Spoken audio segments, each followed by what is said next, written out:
Welcome back, everyone, to our LCS studios and the second game of the day, Cloud9 versus Immortals. Cloud9 are coming off a roller coaster ride of a split. The team spent the majority of the summer hanging around the bottom of the standings before making a meteoric run that took them from 9th place all the way to Worlds. That was just incredible to watch. The reverse sweeps. And their late season surge was in large thanks to the return of the longtime shot caller Hai, who took over jungling. This year, Hai is back again, and he's sharing support duties with Bunny Fufu. You know, for the last couple of months, they've been working with each other. Hai helping Bunny with his shot calling, and Bunny helping Hai with his support game. Today, Bunny Fufu is going to be starting and taking over as jungler is North America's own summer MVP, Rush. He was a beast in his debut split, leading the other junglers in kills and in damage per minute. Yeah, pretty damn fantastic. And while Rush has Cloud9's fan base re-energized, Immortals is a brand spanking new lineup with more than a few big names. Yeah, both fans and pro players have lofty expectations for this team due to the star power that they've been able to acquire. They're taking Fnatic's top-end jungle duo with synergy intact straight from Europe. But we also have to keep an eye on Pobelter and Wild Turtle. Now, these are two guys that have won LCS titles previously, but were both released from their teams during the offseason. Now, this is their chance to find redemption on a new squad. We'll see if it can happen. And zeroing in on this first game, Rainover says Immortals will have to watch out for Rush's early game moves. I think Rush is like pretty much aggressive one of the aggressive junglers. So, like their laners, like especially like the mid and AD, like their carry potential is really high. So like if they go late game, I saw that they were putting so much damage. So maybe Rush can like make the game go at least late game because of his like early game pressure and then like early game success. Well, I'm not really sure that. I don't know. What do you have to say about it? We've got a significant delay, unfortunate, guys. But I meant about the video. But we will be able to talk about the new guys, Immortals, and Energy for a while now. I'm really excited to see how Immortals integrate Huhi as well as Rainover because, you know, is it going to be that top-centric style? I mean, Pobelter and Wild Turtle are kind of the replacements or substitutes for the old Fnatic lineup if you guys do compare the two. Well, and that's just very, very difficult to emulate. Here's one thing for me is I would feel incredibly good if I were going on a team with Huni and Rainover.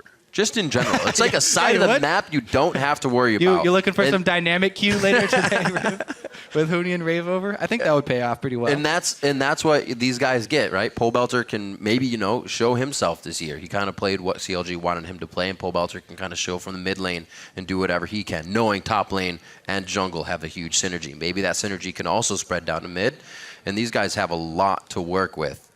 I mean, they have Huni.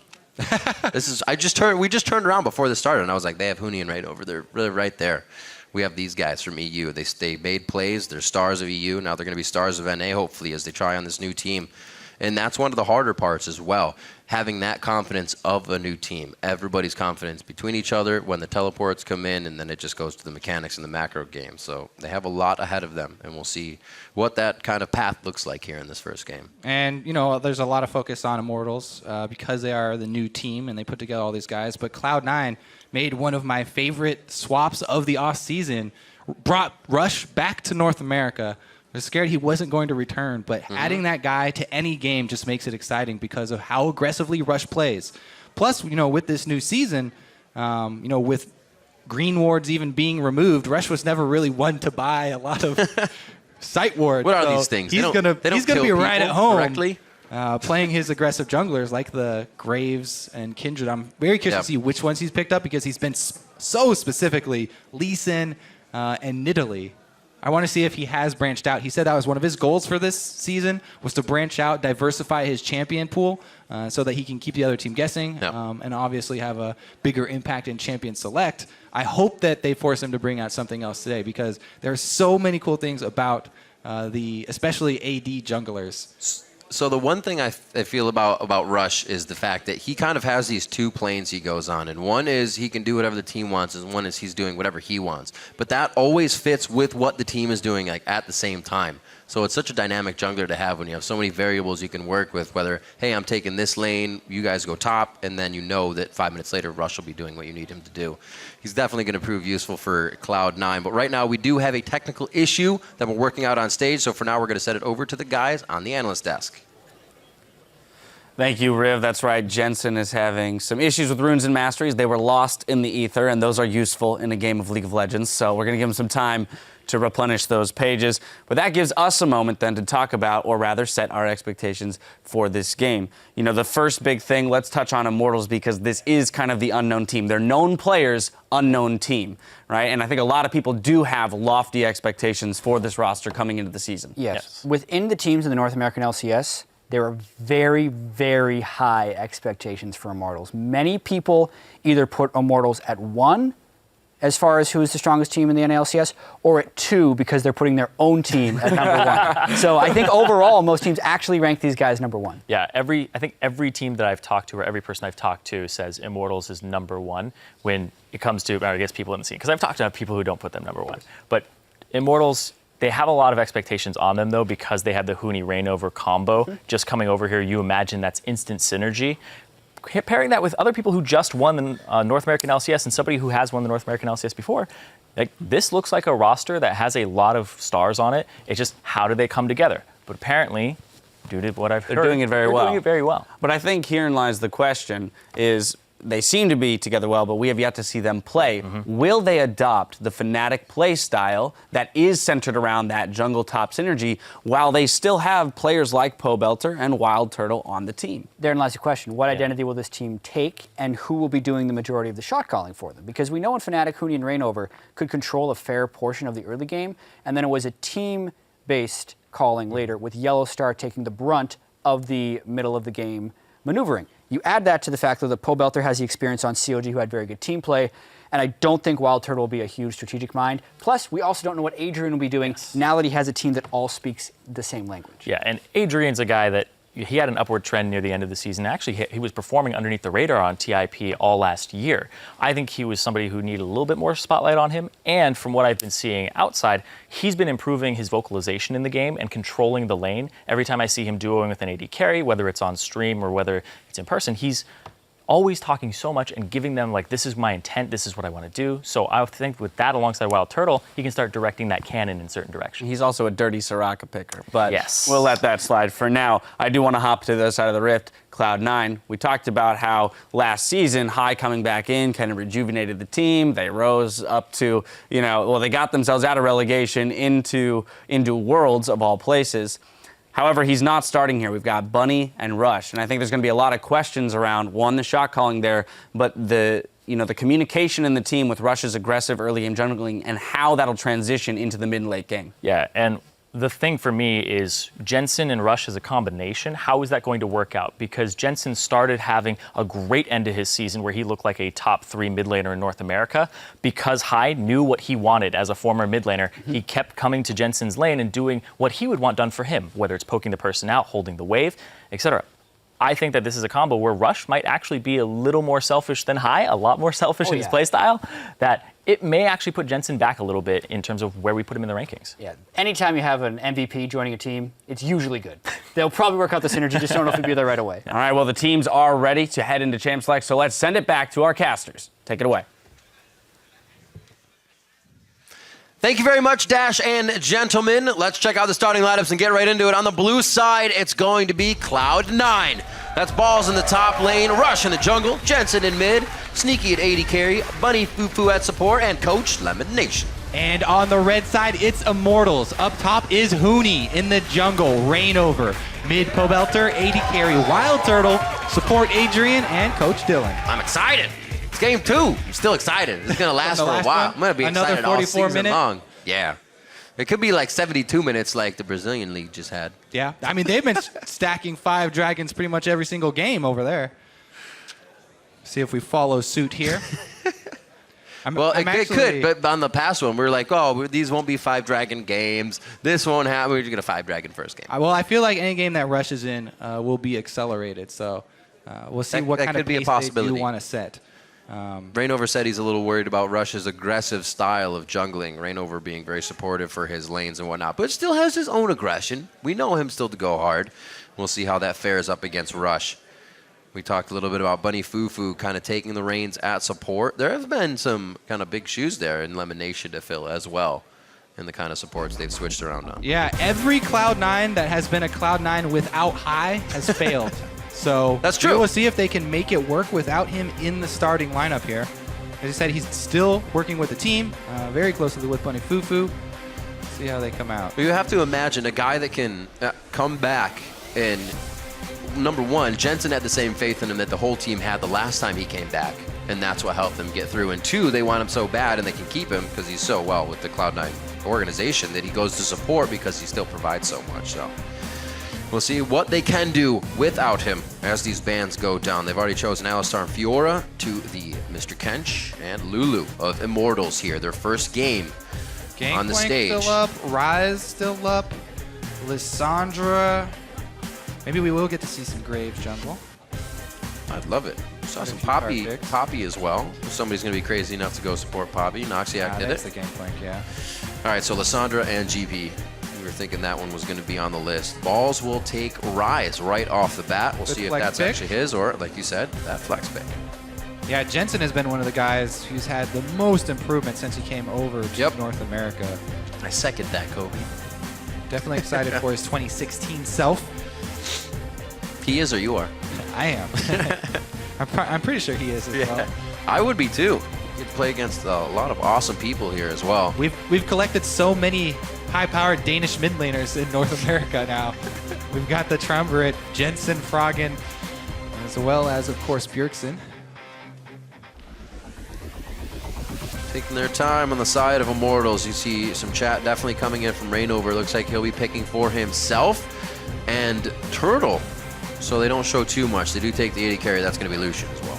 Not giving away really anything here. Mhm. Very versatile early picks here from Immortals. And we're going to be on the classic Rek'Sai. Should be very comfortable there. Corki is also still a really big pick that's up. Cloud9 have already locked in Rise, though, so showing pretty heavy magic focus there. If then they also decide to try and add on Corki, who's so strong on this patch, then we may get to see one of those AD junglers round out that damage composition. Lee Sin. Lee Sin. Well, he doesn't have to early pick anything. No, he doesn't have to with that Rek'Sai showing. Your wish is granted. Granted. By- Yeah. All right. Woo! And the instant Soraka hover here from Adrian. Insta tilt. Braum is actually We already heard Dash's love for that. decent at all-inning Soraka. We shall see, though. Janna. Another Twisted Fate pickup here. All right. I like for Janna pick up. Now, they've actually been able to combo Rek'Sai ulti with Twisted Fate ultimate here, so very big cross-map pressure here from Immortals already. Eyes on Bunny Fufu on your screen there, and Lemonation both share the same position and love for support. What will that choice be? Actually, they already have Braum making a point. Already picked. Yeah. Support's all locked in already. Does he have the calls they're looking for as well? Haven't heard that too many other people are that vocal, except for High, really, when he got to the team. Sneaky to lock what in for this game? Like you said, that Corki is still open. So here's the thing. When I have Rush on my team and Rush is already on Lee Sin, I would think to pick something to try and pressure Twisted Fate here and keep Pope Elder down, because you can work with Rush early on. And there it is, an Assassin, it looks like. Probably going to be that mid echo here from Jensen. Pressure Twisted Fate is the name of the game. Going to try and combo that Lee Sin and Echo early, it looks like. Misfortune still picked up on 6.1 here. Now, for the previous ones on 6.1, even with the gigantic nerfs to the damage on her E, I've still been seeing people max it. I'm very curious to see if anyone will, buck that trend and go back to the Q max, since there were such substantial nerfs to her E damage. The ultimate is still a huge source of damage and a very, very wide source of zone control here. Very interesting. I always wondered what would make her viable again, and they seem to have done it. It's not too scary of a team as well to have to stand still and use your ultimate. It might be, though, with that Cho'Gath being locked in. It's going to be very hard for a bullet time to come off now.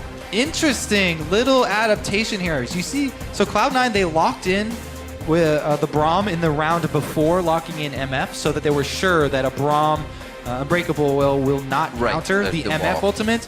But Huni can actually get past that. If you rupture on the ground behind him where MF is standing, you don't have to go through the Braum to stop MF ultimate. Nice little last pick adaptation there from Immortals. You know, we'll see how it does also against Rise here. You know, Cho'Gath does have very good sustain, shoves the lane constantly though. Interesting pick as well, seeing that TF, the Rek'Sai, the Reignover, the Rek'Sai, and the Janna. Howling Gales can hit you as well from that range, so gonna have to be very choosy and picky with his ultimates from Misfortune. Sneaky's gonna have his work cut out for him here. Elimination. A few final words for the team as they are preparing to head off the stage and allow game number 2 of the Spring Split to start off. We're gonna see, we heard Reignover talking about Rush's jungle prowess. We'll see if he can put up a good game of his own. Mid lane, that's where I got my eyes. Maybe we'll see the double pink ward on both sides, constantly fighting over killing those wards. OTF. The strongest part about pink wards is they take 5 hits to kill in the early game. It's so dangerous to try and clear them. So the champs are on the board and the game's about to go live. Tell us who you think is going to come out on top. Hashtag C9 win or hashtag IMT win to LOL Esports. Cloud9 and Immortals about to go at it. We've been hearing a lot, Kobe, about this Immortals team. They're ranked up near the top. Their scrims are this and that. Anybody that puts Cloud9 over Immortals is yada yada yada. I mean, we're about to see it right now. So, yeah, I mean, it's always really fun in the off-season. You know, try and get your power rankings down and you know, base everything off of what you heard from scrims. But hearing things from scrim is so unreliable. Very glad that we're actually going to see some right now. Because, you know, you can hear people talk about, oh, yeah, they won X scrim, and then they got destroyed by these guys in different scrim. But you need to see how the games are playing out and the actual plays inside and who is executing well. And if it's actually a problem, you know, with the strategy or if they're testing things out. Scrim's very, very unreliable, but exciting nonetheless. Let's see here. Very standard opening. Sneaky and Bunny going to walk up to the top side, though. Maybe we'll have a bit of a delayed invade. They're just going to go for the blind lane swap. Minions have spawned. Everything's super safe for now. Nobody wanting to give up too much. Should be the double jungle here. Immortals bottom lane is going to take the Gromp for themselves. They won't have any information until Cloud9 do show. They haven't walked over any wards yet. And it looks like they will be able to keep Rise away from Cho'Gath. Walk in fully on this one, see what kind of pressure they can get on. Oh, Smite was already used. This is a pure auto attack fight to try and get the last hit. Oh, Reignover's going for it. I don't know if he knows. Oh, good step by Huni there. Putting his big old Cho'Gath butt in the way. The Void Monster combo, Huni and Reignover. Bros from Europe so close. are able to get both Krugs. Bunny Fufu doesn't need to do much here. He's doing what he needs to in the lane by himself. And we also have a roam from Adrian here. He knows there's a bunch of funny stuff going on up top, so he's going to use this time to get himself in as well and allow Wild Turtle some of that solo XP.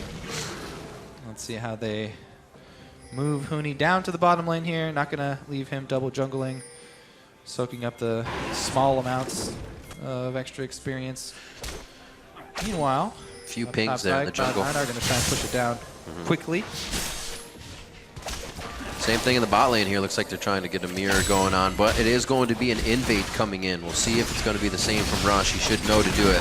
Yeah. Once these lanes are swapped. The thing I'm definitely looking at is, you know, the Echo versus Twisted Fate matchup. Usually Twisted Fate can abuse his ranged harass versus melee champions, but Echo's Q is so long range. It's so good at clearing the wave that Jensen can even clear backlane minions fairly easily, even when they do get pushed up to the turret. Pobelter, though, has it in a very nice spot right now, just in front of his turret, so he can go for that harass without worrying about jungle pressure. Meanwhile, Jensen actually does kind of have to worry, since Reignover has not shown on the mini-map down bottom pushing. Very true. Very true. And they may actually know where Rush is as well from the way that Jensen just played that. He covered very hard to the Raptor side with not big of a minion wave. So Rainover gets red, and we'll head back towards hit side. Looks like quite even in the start of this game. We get 3 in each lane, wait for a few waves, get that turret down the top side. The bottom one should be a little bit slower. I like the complete disregard for Or early faster, dragon. I should say. Top should The be early slow. dragon is there for the taking, but it takes so much of your health and time this early in the game. Simply not worth it. The buff would do not enough, and they need to keep up in levels farming elsewhere. Rush hasn't even really gone to the bottom side of his jungle yet. Staying towards that top. Yeah, you do not want No, to. he- In a lane swap situation, He's staying with balls. you forfeit that That's side no of the problem. map. He knows he needs to do so. Both teams have been content to split the map at the top and bottom side. Nobody going for any of those risky plays. Rainover staying Ooh. out quite long. And a miss. Hey, it happens. We're all humans. Maybe to some of us more than often. Now, More often than not, I should say. especially in Korea, when we were seeing a lot of the lane swaps, there have been kind of a dead period, but the second and inhibitor turrets are significantly weaker. So, true, none of those wondering if we shields. will see people after lane swaps, after the outer ones are down, which are stronger, if teams will start to try and pressure those inner ones while they're squishy. Not so far yet, and Ball's Wow. going to back off from the top lane. He's not going to get caught in that pinch. Same thing for Huni. He's already vacated the area. He's already rotated up top. And he's coming up here for the tower bounce. Mirrored starts for both sides, just that Immortals are about 15 seconds ahead of Cloud9 in their swap right now, as Huni is going to arrive first. Shouldn't be too bad. Power farming coming in from Rainover as he goes through the jungles now, as we saw him just on the top side to help take down that top turret. Could double the CS right now of Rush, as he's been kind of thrown off in that early game and then trying to find things happening in the lanes. But with these pushes going on, there's nobody to gank. So it's all about the neutral camps for those guys. Still in that mid lane, 38 to 38. It just ticks up one and the other. Still Ignite, still Flash up. Could see some volatile play here as 6 hits for Jensen. Yeah, I mean, these few seconds that Immortals are ahead of Cloud9 in the swap might mean that they do get the jump here. Huni's got his wave in a nice spot. Cloud9 give the local gold over to Balls. So he will keep up. Tier completed, sacking already. Definitely good for Balls to have a clean early game. We saw him be the target of a lot of Worlds play. And he would have a troubled time just swapping back and forth to lane. Just 1 CS when everybody else is level 4, level 5. This time he's gotten off a bit cleaner. See what he can produce with that rise. The phase dive goes in, a third attack, but Jensen, I don't know if he really liked that trade as much. He still has Chrono Break to save himself, but it definitely wasn't his advantage right off the bat. Rush found by Rainover. No level discrepancy there, just a bit of gold. Yep. Obelter giving as good as he got there in the trade on the retreat here. Defensive pink wards are out for Immortals. Up and across the river. So dangerous to even try and stick around for 5 autos to clear those. Sneaky actually walks by that one. He's going for this kill. When he sees it coming though, there's no interrupts on MF, so easy teleport out. Big cooldown not available though. Whereas Balls is standing safely at his turret. Not in range of experience, but also not going to have to burn his teleport. See if Rush can get down here in time, because Balls can't hold it by himself. He definitely needs support. Support is on the way. Nice little roll dash. The dive out by Jensen. They know that Cho'Gath is now mid lane with that TP down. By the call of Sneaky, so they can put a little bit more resource down in this bot lane. Rainover gets locked down there by a Rune Prison, but there's not enough mana to finish up or attack to really get to him. Cloud9 really need to recoup this gold at the turret. They are suffering heavily in the gold game here. This is a bigger difference than our last game. Now that Immortals are relieving that pressure on the big wave, though, they should be able to get it. There's the dive. They may go on this one now, but they don't have the rupture. Just back and forth, trying to get the right moment here as Immortals goes across the map side to side. Gate comes in. They finally get down onto Jensen. The Chrono Break puts him even deeper into the fight, and he goes down. First blood going in for Immortals. You can regain some life, but that distance loss, not worth it there. Goes down with the cooldown on an ultimate now, and first blood on top of the already CS advantage here for Immortals. Rainover power farming and out farming Rush on Lee Sin. Rek'Sai doing what she does best. Let's see if Sneaky's flank here amounts to anything. Sneaky just got that There's top the flash. wave nice and pushed, so it called Huhi to the top side. It could be a kill now. It'll really pay off if they're able to get it, especially for Sneaky. And he just opens up with the ultimate on the last sliver of health, but saves Rush's life as well. All right, no MF ultimate now for Cloud9. They do strike back, but this gold lead significant now. As Immortals did get that first blood bonus, and see if they can control mid lane now. Jensen's actually come back. Hard farming here from Rainover. He's gone that route. It is definitely paying off. He is currently 1,000 gold ahead of Rush. That is where pretty much all of the gold, most of the gold, is sitting for Immortals. Rainover, since he also got that first blood, that's a very big part of it. Kind of doing his own thing as well. Yep. And then when the team has to move together, they move together. That's where we saw first blood.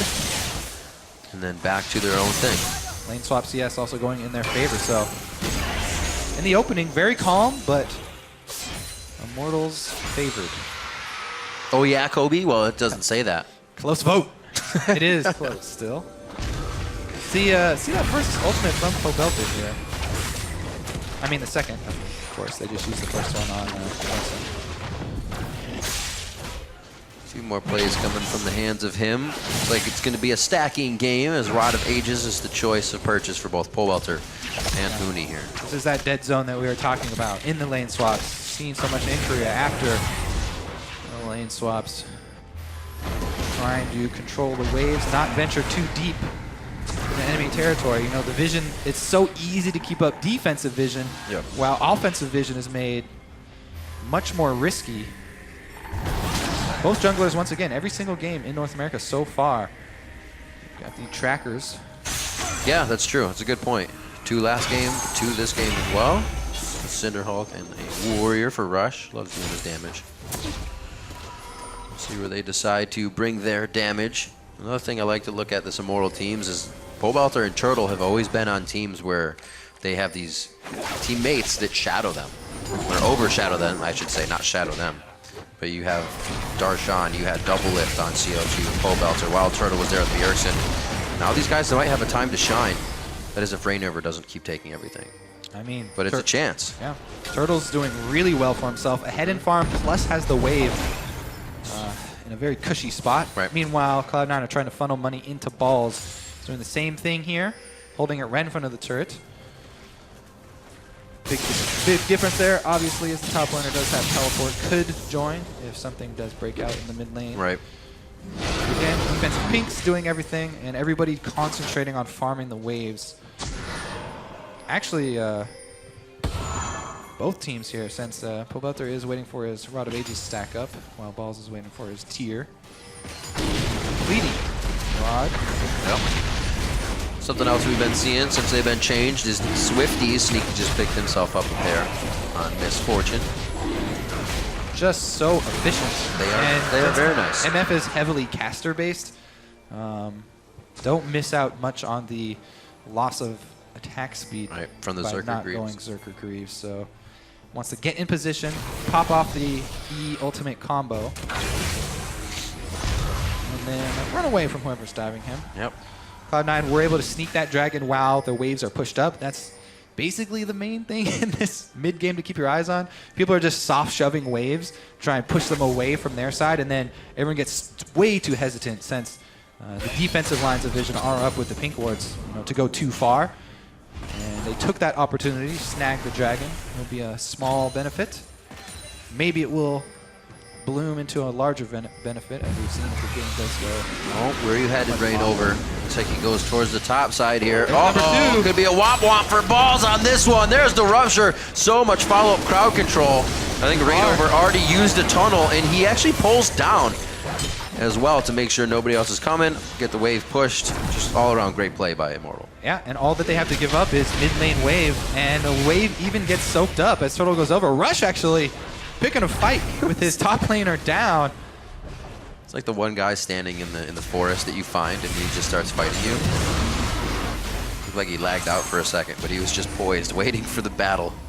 Rise, such an easy target, though. That was a really easy call there for Immortals to all collapse there. You have to respect that Twisted Fate. Talking about the second Twisted Fate ultimate.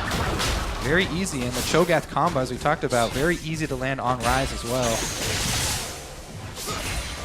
Immortals with a very strong start to this game.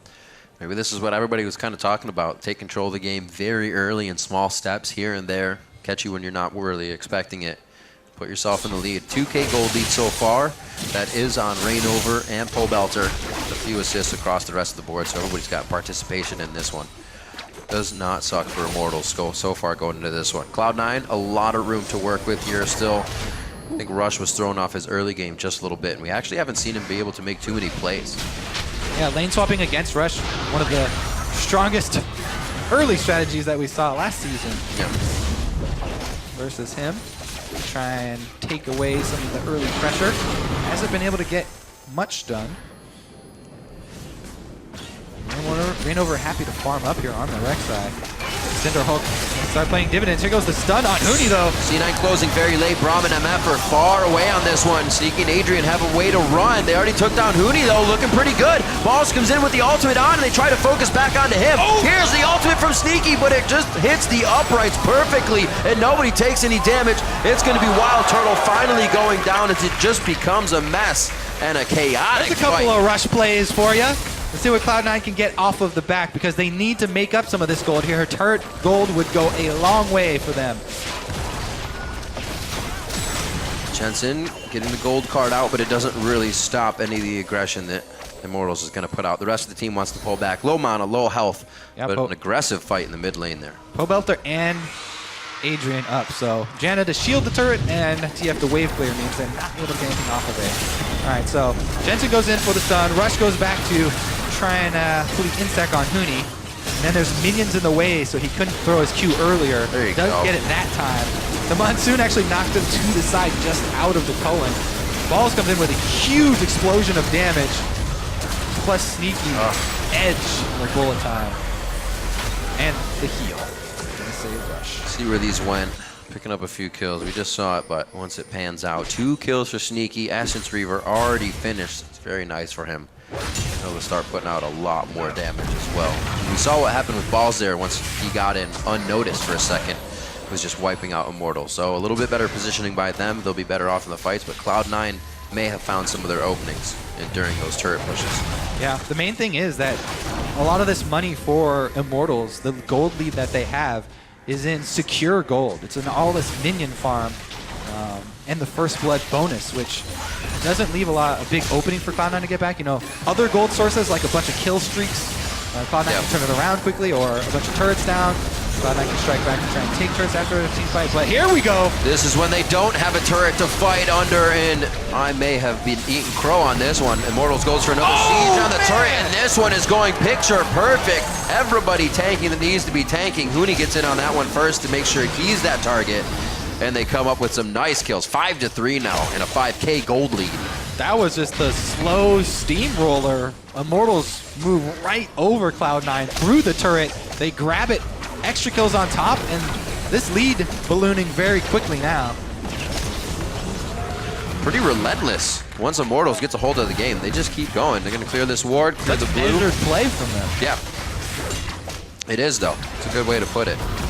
Definitely doesn't seem like they're pushing themselves into any dangerous spots while these plays are happening.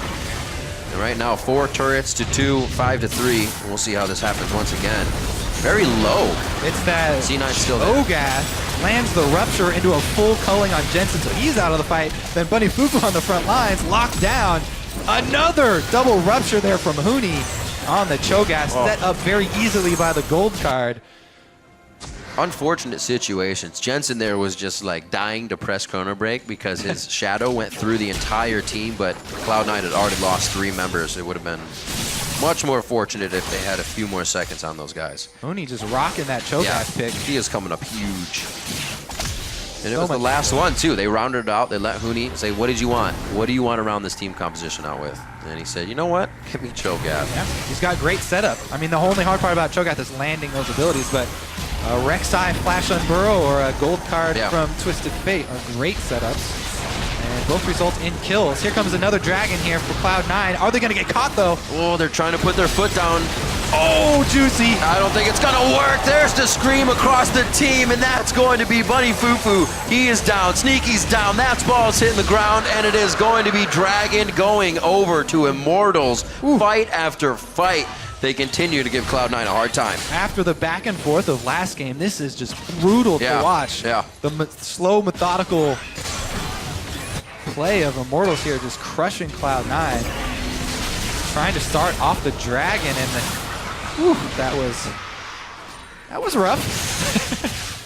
Now they've dug a very deep hole for themselves. See if they can claw their way out with some sort of, I don't know. They don't even have the cross-map advantage here. You know, Twisted Fate and Rek'Sai for Immortals is just so hard to even pick somebody off. If you try and pick someone off for Immortals, not only is Reignover tanky, you know, Huni's semi-tanky, but they've got two people that are going to be able to join from anywhere. Makes it very hard to even go for like risky bush plays, vision plays with True Sight, and here come Immortals. This is what you're talking about. Looking for the catches, but there's going to be more members of Immortals here as soon as it happens. Bunny Fufu, Unbreakable goes up, and that's a culling down.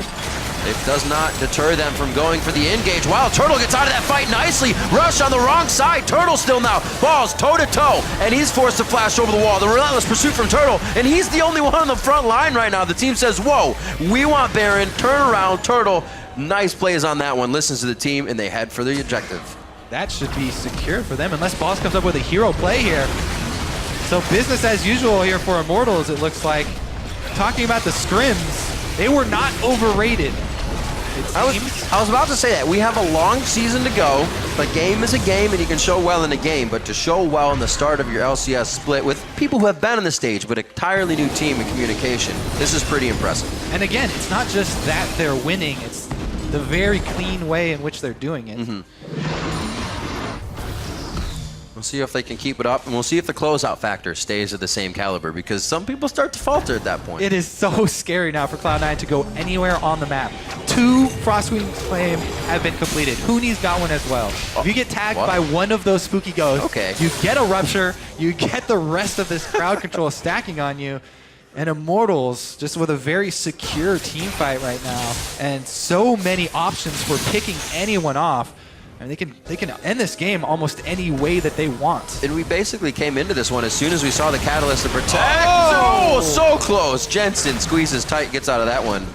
It was close because we said it's going to be a stacking game. Immortals is going to take a little bit longer to go through this, but they started with the Rod of Ages immediately and still put aggression onto the map. They didn't wait for anything. Yeah, buffed up the stats on that thing right when they get it. And just very efficient. See what they can do with this Baron buff, though. Split push is in the works. Huni down bottom. They don't even need to wait for him to get up to the turret. Mid lane goes down. So much authority right now as they head down the mid wave. They already got Huni on the bot side, as you were saying. It's easy peasy there for them as well, as they can just deter everything in the middle of this map as well in the jungle. 9-3, a 12,000 gold lead, just about 1,000 I should say actually, in favor of Immortals here. They're looking to close this one out very clean. Baroned up as they hit the inhibitors. Huni gonna try and zone here with Cho'Gath. All right, Cloud9 needed a huge combo. Those minions aren't going anywhere. One Scream, one Light Slinger. Every minion's cleaned out. Huni and Wild Turtle could just sit here and stop these waves if they wanted to. But they have the full team. There's one Spooky Ghost.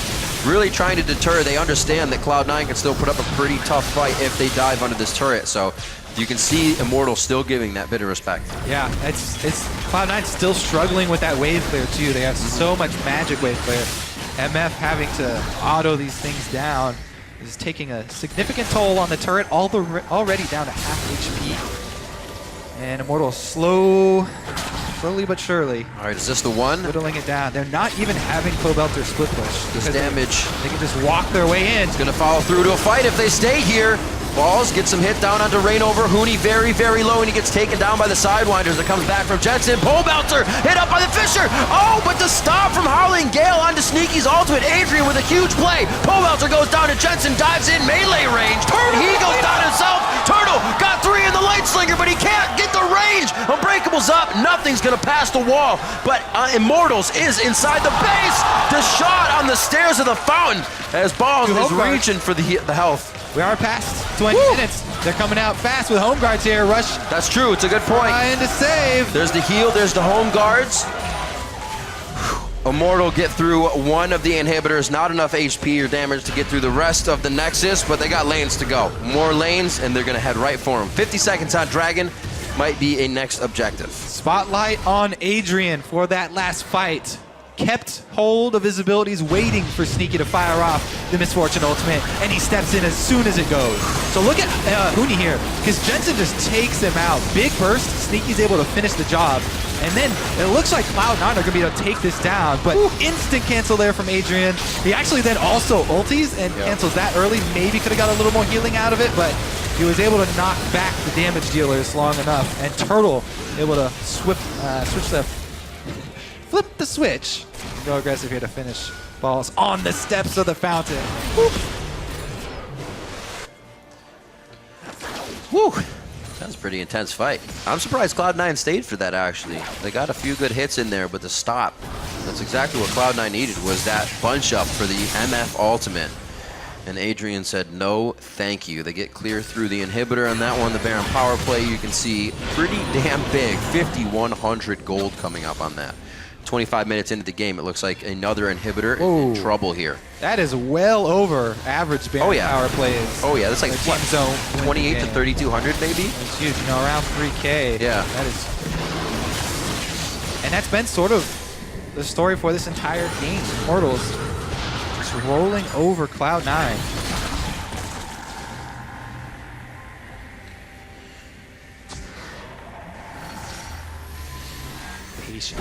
Patience indeed. Waiting Where for did they that decide to go? bottom line of supers to get up to the Nexus. And this is the thing, is if Baron's off, it's up in a minute and 40 seconds, and Immortals are doing the same thing they did when they had Baron right now at Cloud9's base. They got him! Absolutely deleted his Hooney. That's the tank on the front line to shut down Sneaky, to shut down more. The ultimate comes from the back, and Rainover really isn't taking that much damage right now. Tanky! He is so tanky, and they are able to keep this one clear. Ultimates are not. Immortals is staying for the long haul on this inhibitor turret. Cloud9 catch a small reprieve there, but Immortals keep it up. They're actually going to finish the turret here. Nexus turret's getting taken down. You can see Sneaky trying to repair that backside. Prey Seeker seeking out the prey. He gets the kill he needs. And it looks like Immortals makes their way into the base. This time stomping their feet left and right. Rush is going to take a final hit from Turtle. He's on a Bunny Fufu. Even through Unbreakable. Almost takes him down. And just waiting for a minion wave here. No, Turtle's not. Never mind. He doesn't need to wait. They're onto the Nexus turrets. One's already down in Immortals. Clearly in the base. Oh, and they get it! The Quadra for Turtle. Turtle always picking up quadras right at the end of the game, right when he doesn't even need the extra money in his pocket, but they do. And Immortals with that money in their pocket and a huge smile on their face for the first win of the 2016 Spring Split over Cloud9.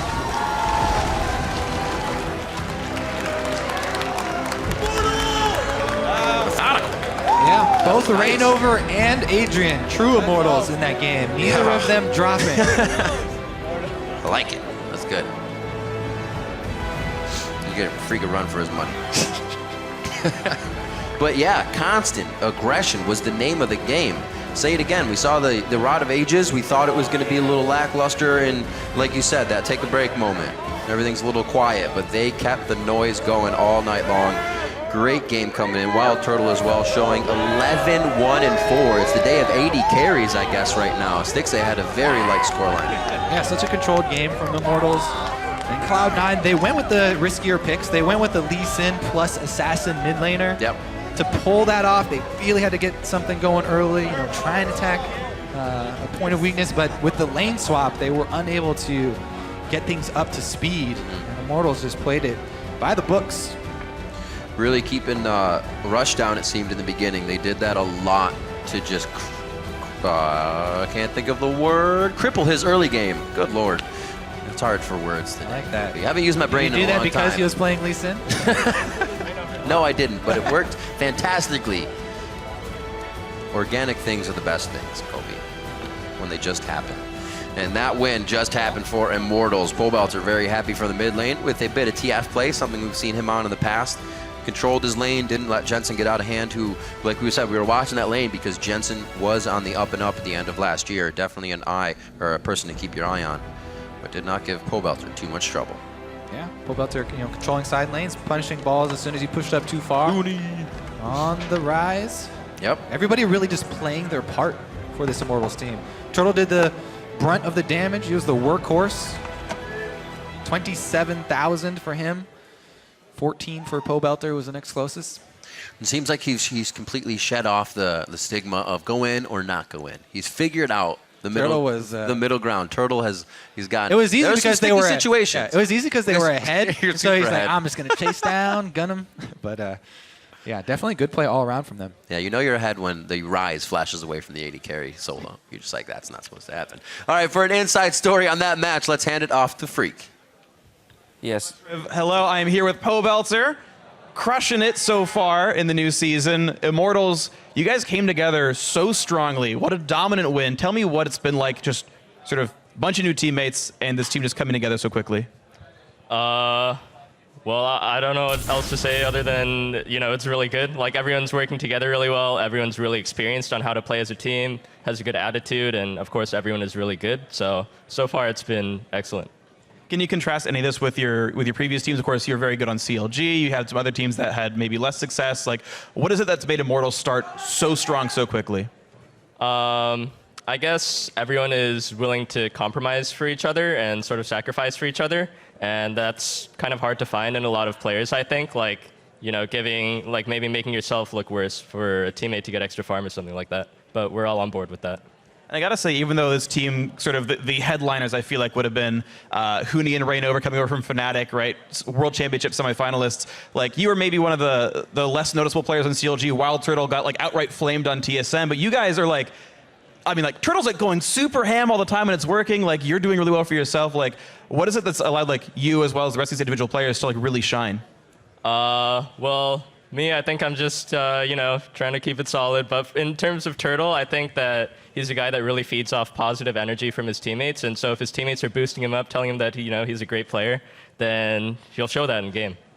Ads look great for you guys. So tell me, are you already set your sights on first place? You guys already like going to Worlds? Is this just gonna, like 36-0 the dream? Is this what's gonna happen for Immortals here?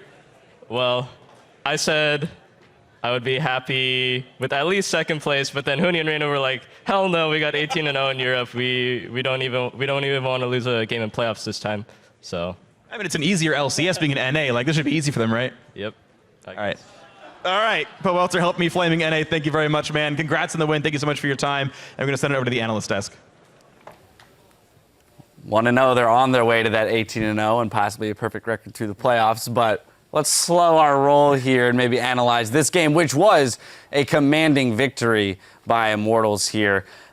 What I want to get into, though, was the fact that this Cho'Gath came out as the last pick. Yeah. Never in my life did I think I was going to see Cho'Gath picked up, and yet extraordinarily effective against the likes of Rise and MF. Just a really timely pick. It punishes not just the Rise, but the entire draft, which is exactly what you want out of your last pick. It's a champion Huni has played before as well, so it was kind of the best of both worlds for Immortals. Huni has typically had a robust yet small champion pool, and this was kind of, out of the entire pool of every champion in League of Legends, like the best pick in this situation. So it's really convenient that it fit in that pool. It really was. I was sitting there going, this is the game that if you played it in solo queue afterwards, you'd be like, who plays Cho'Gath still? Yeah. Like, what? It's so good, and he's played it against the Rise. This is a situational pick. He played it against Rise in the EU LCS, and it works against Echo. Echo dives in, silence, blow him up. Traditionally, why it's so good, the silence is incredibly effective against Rise because of his ultimate, against MF because of the ultimate, even against Echo because he's so reliant on getting that. Even against Lee Sin, even though he couldn't land the silence properly during the insec and he got kicked back a few times, technically if he played that perfectly, he would have been able to block that as well. and it just comboed so well with the rest of their damage. Right, Yeah. Rupture through Brahm's shield. I mean, he basically had all of the tools to deal with this comp that C9 built. So to a degree, it's hard to condemn Cloud9 if they're not aware of the fact that this Cho'Gath is going to come out as the last pick against their team. Now getting into the game, though, we saw the early 2 turret trades by both teams, and yet somehow, not too far beyond that point, we saw Immortals up. Reignover, 20 CS over Rush. We saw Wild Turtle at 13 minutes, 50 CS, 130 over the 81 of Sneaky. And that's kind of where these gold differentials came from all of a sudden. For the Wild Turtle point, that was the big surprising one because Reignover, that's just the Reignover special. He did that in like every game over in Europe somehow. He had by far the largest CS differential over his opponent jungler at 20 minutes. But the Wild Turtle thing showed to me really good execution of lane swapping from Immortals, but that CS discrepancy doesn't happen unless the other team is making failures. Yeah, and what I also looked at when I saw this composition was every time they'd lose a fight, which wasn't very often, they still had the waves shoved in. This team has a ton of wave clear in comparison. Rise plus Echo on C9 side can't really push it back too easily when you have the likes of Cho'Gath and a Twisted Fate, which has range wave clear and pretty much instantaneous clear. So they're able to walk to lanes, use an ability, then be able to group up again. So they kept doing things like that, which would make it so that when you actually prep the wave and you would win a fight, you'd get more off of it. So I actually really like that from Immortals. We mentioned during this game that the TSM CLG one was like kind of easy for us to break down because there was very cohesive teamwork going on for CLG, and you could kind of see where TSM was making their mistakes. Immortals was just everywhere. Yeah. Which was pretty impressive. Very quick win. Right, yeah, an extraordinarily quick win. We did also, though, recognize that the Lee Sin plays, although not effective early, were relatively effective late. If it weren't for a 12K gold difference, we actually might have seen some 1 fights there for Cloud9. So really quickly, if we did have to break down the Cloud9 play, maybe 1 or 2 of their failures, it may have been lack of presence by the Lee Sin early since he was sacrificing the farm. And then, of course, giving themselves a composition that couldn't really stack up early and therefore having to concede a lot of objectives. Yeah, they ended up getting counterpicked as well, though, by the Cho'Gath. And that's the thing, is you can't really expect the Cho'Gath to be locked into your team, and then he just screams all over your team. Right. Yeah. Reignover out-jungled Rush early. That hurt the pressure of Lee Sin to be able to impact the lanes, which needed the help. Lee Sin into a Rek'Sai is always dangerous. So. Yeah, very much so if you're not making plays. Well, keep it tuned right here because after this, we'll head back onto the Rift for Team Dignitas versus Energy Esports. You're watching the North American LCS coming to you live from Los Angeles, California. Don't go anywhere.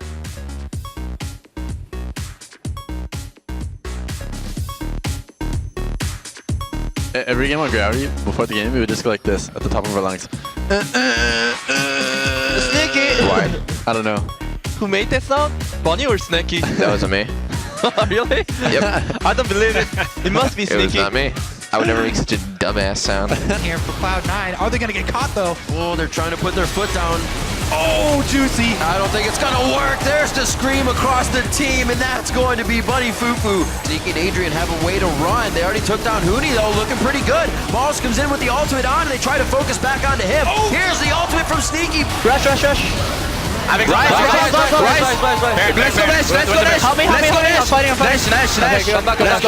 go Dash side. Ultimate Adrian with a huge play. Pobelter goes down, and Jetson dives in melee range. He goes down himself. Turtle got 3 in the light slinger, but he can't get the range. And Immortals, the first win of the 2016 Spring Split over Cloud9.